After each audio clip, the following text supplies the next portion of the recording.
যেমনটা আমি আমার আগের ভিডিওতে বলেছিলাম যে বার্সেলোনার সাথে নাইকির যে রিসেন্ট ডিলটা হয়েছে সেটা নিয়ে আরেকটু পড়াশোনা করার পরে আমি পুরো বিষয়টা আপনাদেরকে বুঝিয়ে বলার চেষ্টা করব। এখন এই পড়াশোনা করতে গিয়ে আমি যে সমস্ত লিঙ্ক রিসোর্স নিজে ইউজ করেছি সেগুলো কিন্তু আমি কমেন্ট বক্সে পিন করে দিব, আপনারা চাইলে সেখান থেকে ফ্যাক্ট চেক করতে পারেন। শুরুতেই যেটা জানিয়ে রাখতে হবে, এই ডিলটা হওয়ার আগে বার্সেলোনার সাথে নাইকির লাস্ট যে ডিলটা ছিল সেটা করে গিয়েছিলেন বার্তামেও, যার ভ্যালু ছিল 105 মিলিয়ন ইউরো, যেটা হয় 2016 সালে এবং যেটা সময়কাল ছিল 2028 সাল পর্যন্ত। রিসেন্টলি বার্সেলোনার সাথে নাইকির যে ডিলটা হয়েছে সেটা কিন্তু 1.7 বিলিয়ন ইউরোজের। এখন শুনতে কিন্তু এটা অনেক বড় একটা অ্যামাউন্ট, এবং প্রথমেই যে জিনিসটা মাথায় আসবে যে এই ডিলটা থেকে কিন্তু বার্সেলোনার যে ফিনান্সিয়াল প্রবলেমগুলো আছে সেগুলো কিন্তু এক চুটকিতে শেষ হয়ে যাবে। আসলে কি বিষয়টা এরকম, নাকি এখানে কোনো প্যাচ আছে? চলেন এটা একটু আগে আমরা দেখি। বার্সেলোনার সাথে নাইকির এই যে ডিলটা, এটা কিন্তু 14 বছরের জন্য হয়েছে। অর্থাৎ এই যে 1.7 বিলিয়ন ইউরোস, এটা কিন্তু 14 বছর ধরে নাইকি বার্সেলোনাকে পরিশোধ করবে, এবং এইটা কিন্তু দুটো ভাগে বিভক্ত। প্রথম রাউন্ড আপ হচ্ছে 2024 সাল থেকে 2028 সাল পর্যন্ত। এই সময়কালের মধ্যে নাইকি বার্সেলোনাকে প্রতি বছর 108 মিলিয়ন ইউরো করে কিন্তু পে করবে, এবং এর পরবর্তী যে রাউন্ড আপটা সেটা কিন্তু 2028 সাল থেকে 2038 সাল পর্যন্ত, যেখানে বার্সেলোনা নাইকির কাছ থেকে প্রতি বছর 120 মিলিয়ন ইউরো করে পাবে। সুতরাং এই দুই রাউন্ড আপ মিলিয়ে বার্সেলোনা প্রতি বছর অলমোস্ট 127 মিলিয়ন ইউরো কিন্তু গড়ে নাইকির কাছ থেকে পাচ্ছে, এবং তার সাথে 158 মিলিয়ন ইউরোর কিন্তু একটা সাইনিং বোনাস কিন্তু রয়েছে। এখন এই ডিলটা হওয়ার কারণে বার্সেলোনার আদতে কি কোনো লাভ হচ্ছে, বা হলেও কতটুকু হচ্ছে, চলেন এই বিষয়টা এবার একটু দেখি। প্রত্যেকটা ক্লাবকেই একটা এফএফপি বা ফিনান্সিয়াল ফেয়ার প্লে এই রুলসের মধ্যে কিন্তু থাকতে হয়, যেখানে আপনার নেট ইনকাম এবং আপনার যে প্লেয়ারদের যে স্যালারি, এই দুইটার রেশিও 1:1 হইতে হবে।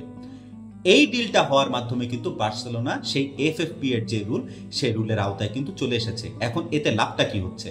এই সিজনের শুরুতে যখন আমরা ড্যানি ওলমোকে সাইন করলাম, তখন আপনাদের মনে আছে হয়তো আমরা কিন্তু ড্যানি ওলমোকে রেজিস্টার করাতে পারতেছিলাম না, যার কারণে ড্যানি ওলমো তার বার্সেলোনার প্রথম 3টা ম্যাচ কিন্তু ডাগ আউটে বসে থাকে, সে কিন্তু মাঠে নামতে পারে নাই।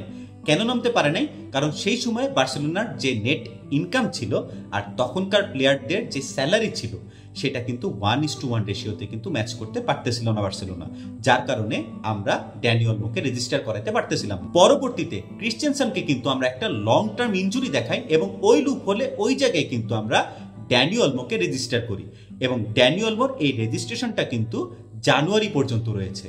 এখন এই 1:1 রেশিওতে আসায় আমাদের সুবিধা হয়েছে কি, আমাদের এখন কোনো প্লেয়ারকে ইনজুরি দেখায় বা কোনো লুপ হোলের খোঁজে কিন্তু আমাদেরকে থাকতে হবে না। আমরা খুব ইজিলি ড্যানি ওলমো, পাও ভিক্টর, ক্রিশ্চিয়ানসন এদেরকে কিন্তু রেজিস্টার করে ফেলতে পারবো। এখন অসুবিধাটা কোথায় সেটা একটু কথা বলি। বার্সেলোনার অন অ্যান অ্যাভারেজ প্রত্যেক সিজনে কিন্তু 60 মিলিয়ন ইউরোর কিন্তু একটা ঘাটতি থাকেই, এবং এইটা কিন্তু 2016 সালের পর থেকেই 18-19 এই সিজন থেকে যদি খেয়াল করেন, আপনারা যদি রিপোর্ট বের করেন ইন্টারনেটে, আপনারা কিন্তু পাবেন যে বার্সেলোনার প্রায় প্রতি বছরই 60 মিলিয়ন ইউরোজের একটা কিন্তু ঘাটতি থাকে।